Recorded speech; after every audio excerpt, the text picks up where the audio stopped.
Now, most of us are really hoping to see a bottom in our stocks soon.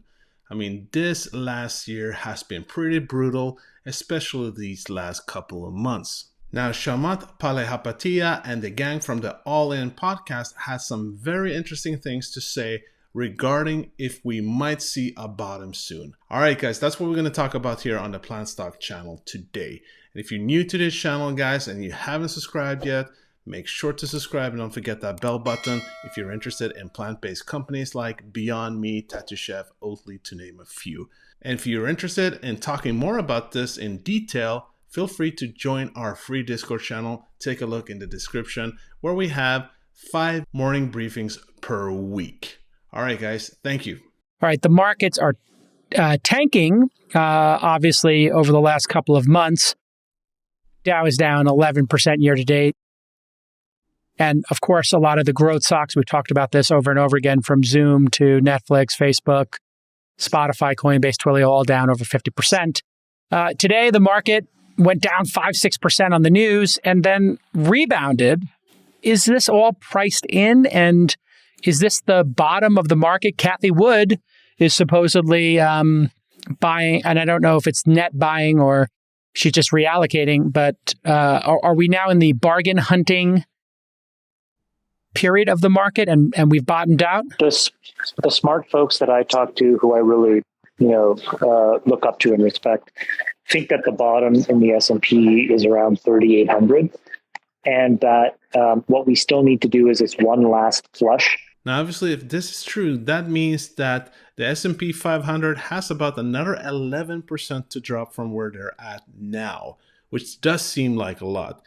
But we also know that a lot of these larger companies, they are trading quite rich in today's volatile market, sensitive market for sure. So there might be a need for them to bleed more.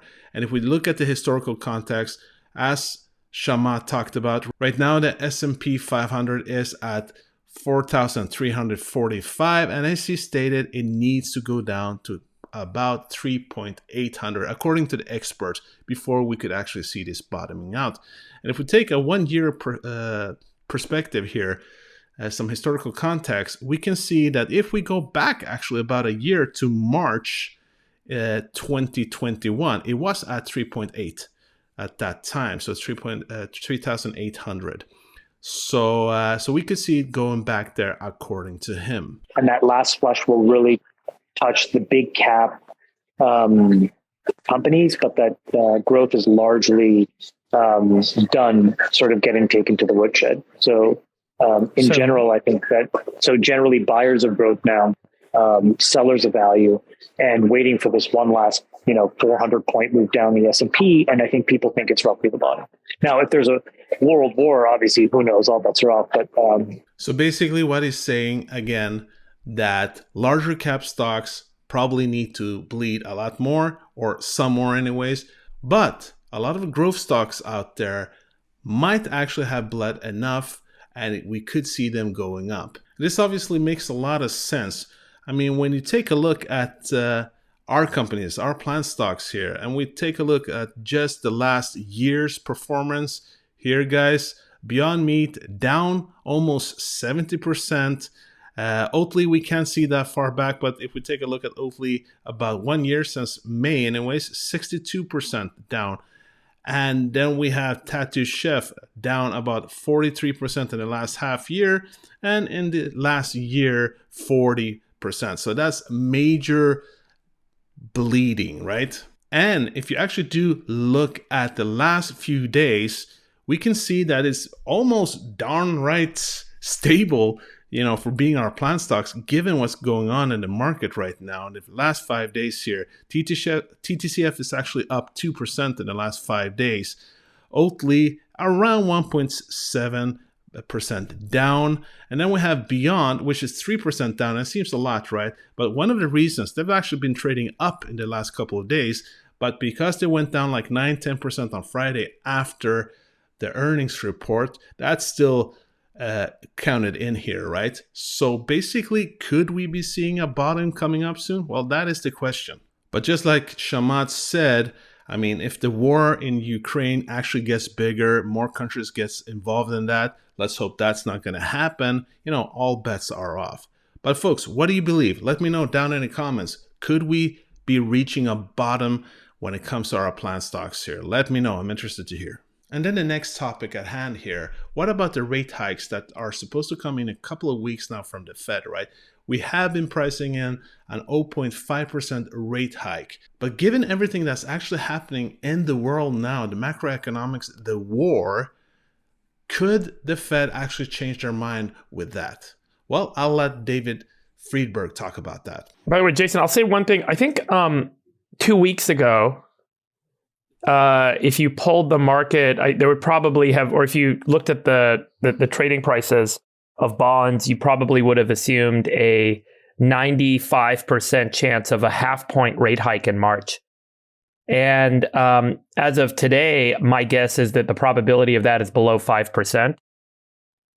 And you're probably assuming, a quarter-point rate hike, or maybe even a deferral at this point. And I think that's one of the things that's keeping the market up instead of tanking so much this morning. People are predicting that it's been such bad news that they'll push it out. Yeah, they're assuming that under the conditions of great uncertainty like this, the Fed cannot act as aggressively as they were planning to act. Interesting. And as a result, that rate hike would be pushed out, and it would continue to kind of keep prices somewhat inflated and continue to support the market with cheaper capital and liquidity. So basically what David Friedberg is stating here, as I'm sure you heard, that either, given the circumstances, the Fed will actually lower the expected rate hike to 0.25%, or they won't actually give any rate hikes at all at this moment.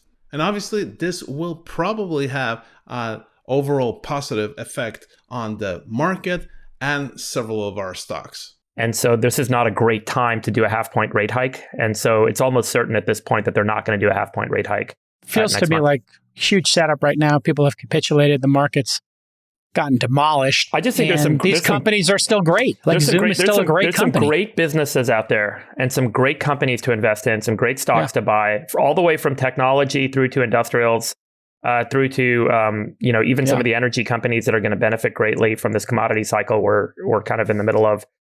And so there's going to be, I think, an opportunity to move away from speculative behavior into real kind of cherry picking, productive, cash generating businesses in the next, or even growth businesses that are actual, value creators.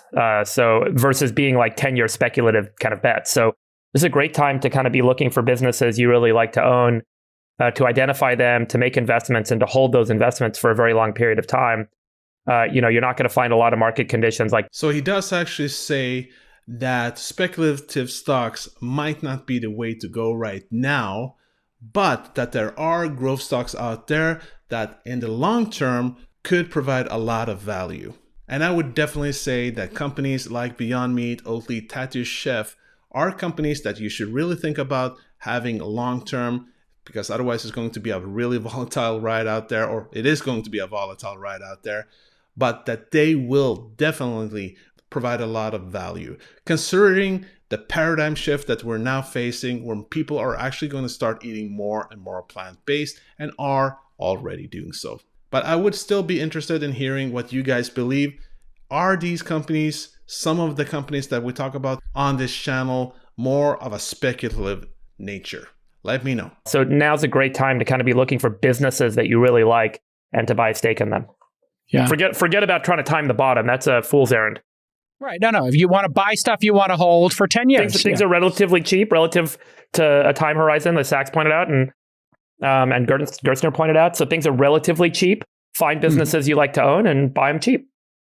They could get cheaper. So you heard the man. Basically, now could be a time to start buying more stocks. Not financial advice, obviously, but now could be the time, because sure, we could see some more blood in the streets, but considering how low several of these companies, several of our companies have actually gotten, the price could be right now. All right, guys, that was it for today. I truly hope you got a lot of value from today's video. And if you did, make sure to smash that like button. And if you want to keep getting more videos like this, then subscribe and don't forget that bell button. And if you want to be part of the free Discord, take a look in the description. All right, guys, as always, this was not financial advice. It's important to do your own due diligence. Hope to see you soon. Hope to see you tomorrow, and peace out.